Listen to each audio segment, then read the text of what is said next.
Fear is your enemy, no other way to describe it. I am not talking about the natural life preserving action along with the major boost of adrenaline that happens if a wild animal is coming at you. I am talking about the fears people live with the day in and day out. Fear is your worst enemy. Someone once described fear as sand in the machinery of life. Fear doesn't help you, it hinders you. Fear doesn't get you through an open door. It keeps you in a hallway. Fear never helps you to put your best foot forward. It just keeps both of your feet in cement. The psychology of today is learn to live with your fears. Embrace your fears. It's normal to have fears, everybody does. It's true, lot of people do have fears. And there are people who are trying to learn how to live with their fears and embrace them.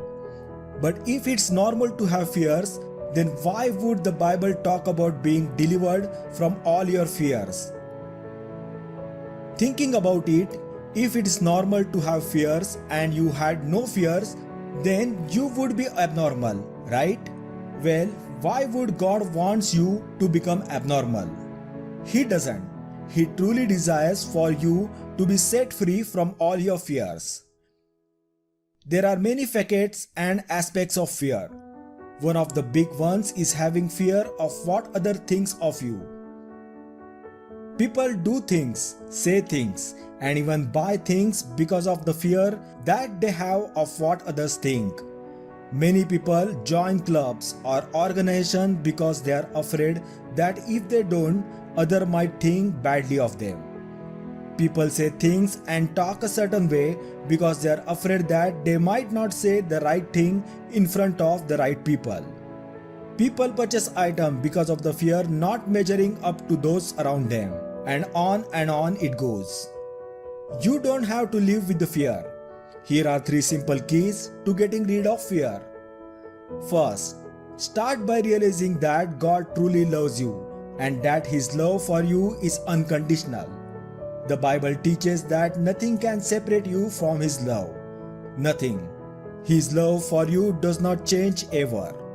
Second, ask God to help you to get rid of all your fears. He has promised to deliver you from all your fears. That is His desire for you, a life without fear. Third, make decisions based on what is best for you, not how it may or may not appear to others. You will never ever be able to please everyone. You will never ever be right in everybody's eyes. So stop trying to do so. When you make a decision, ask yourself, why am I making this decision? Is it based on fear? Make decisions based on what is right and best for your life, regardless of what others think. You can live without fear.